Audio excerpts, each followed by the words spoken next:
이윤주도 성장에 대표적인 사람이 누구냐면 이명박 대통령이 있을 겁니다. 근데 보시면은 요때 그런 말이 있었죠. 비즈니스 프렌들리 친기업 정책을 기본으로 했습니다. 비즈니스 프렌들리의 정수가 뭐냐면 고환율 저금리 정책이었죠.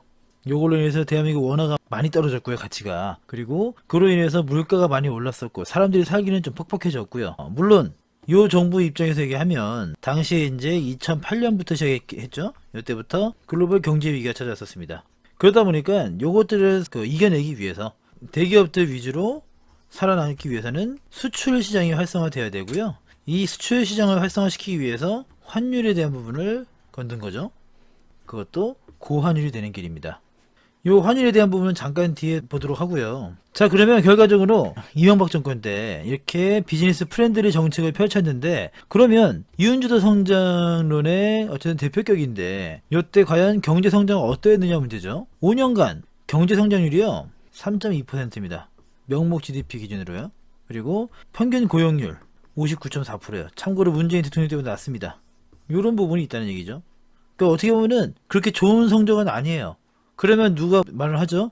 그때는 글로벌 경제 위기였기 때문에 실질적으로 이 정도면 했으면 선방한 거 아니냐라고 답을 할 수 있습니다. 근데 말이 글로벌 경제 위기죠? 이게 시작점이 뭐였습니까? 미국발이죠? 미국에서 한 서브프라임 사태입니다. 요걸로 인해서 리먼 브라더스가 파산을 하고 이런저런 문제 연쇄 도산을 일으키면서 미국 내에서 굉장히 큰 문제가 일어났던 그런 사건입니다.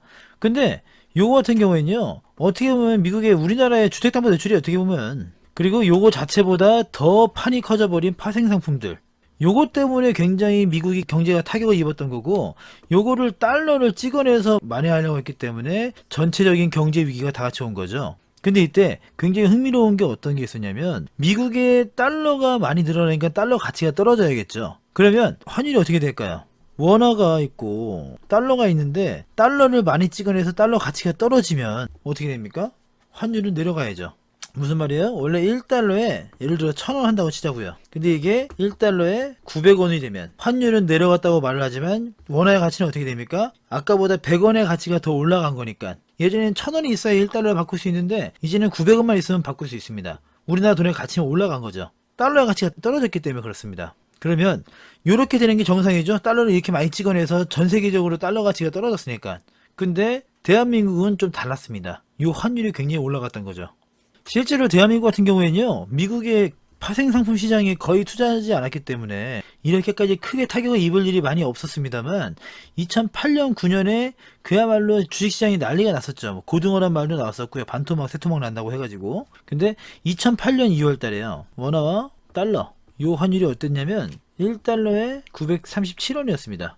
근데 이게 1년 뒤에 2009년 2월 달에 어떻게 됐냐면 1달러에 1462원으로 들었습니다. 1년 만에 달러가 환율이요 500원 오른 거예요. 500원. 굉장히 많이 올랐죠.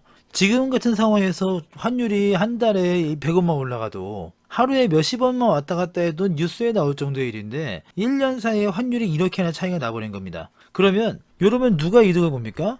이때요, 대기업이 만약에 우리가 수출을 한다고 치자고요. 수출할 때 똑같이 1만 달러에 매출을 냈다고 치자고요. 해외에서. 그러면 요 경우에는 얼마입니까? 937만 원이죠.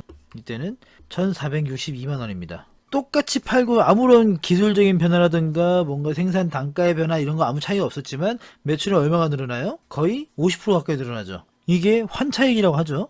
이런 상황들이 이명박 정권 때 전체적으로 일어났습니다. 그러면 대한민국의 수출을 주로 하는 데가 어디예요? 대기업이죠. 이때 삼성이라든가 SK라든가 이런 쪽에서 이제 반도체 쪽에서 이득을 많이 받고, 뭐 냉정히 말하면 이때 이득을 받던 게 지금의 대한민국을 반도체 강국으로 만들어준 기반이 되기도 했기 때문에 무조건 나쁘다고 할 수는 없습니다. 근데 요 이득을 봐서 어떻게 보면은 환차익을 통해서 굉장히 큰 성장을 이룰 수 있었던 이 대기업들 같은 경우에요, 이렇게 얻은 이득을 국민들에게 돌려줬느냐 하면 또 그렇지가 않습니다.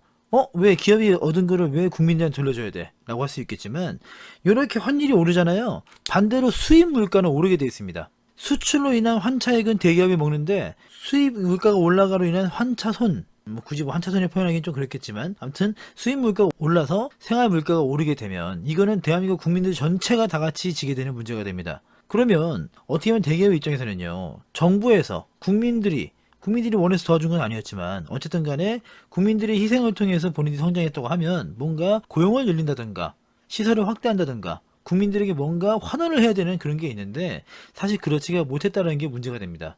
또 아까 말씀드린 게 뭐였냐면 고환율 그리고 저금리 정책이라고 그랬죠. 고환율은 조금 전에 말씀을 드렸고요. 저금리는 뭐예요? 금리를 낮추는 거 그야말로. 아까 고환율의 결과로 어떻게 되냐면 원화 가치가 떨어집니다. 그리고 저금리는 그냥 원화 가치 하락이에요. 그럼 결과적으로 이게 가져오는 거는 물가 상승이 되겠죠. 요 때문에 국민들은 겪지 않아도 되는 인플레이션을 많이 겪었던 것도 사실입니다. 물론 이때 부동산적으로 이득을 보신 분도 상당히 많습니다만 결과적으로 물가 상승 통해서 그 고통들은 국민들이 모두 다 같이 졌던 그런 게 있었습니다. 이명박 정권 때 금리는 어떻게 됐냐면 2008년에 이제 처음에 노무현 정권 때 넘어왔던 금리는 5%대였습니다. 기준금리요. 근데 이명박 정권 들어서 이게 2%대까지 떨어졌죠.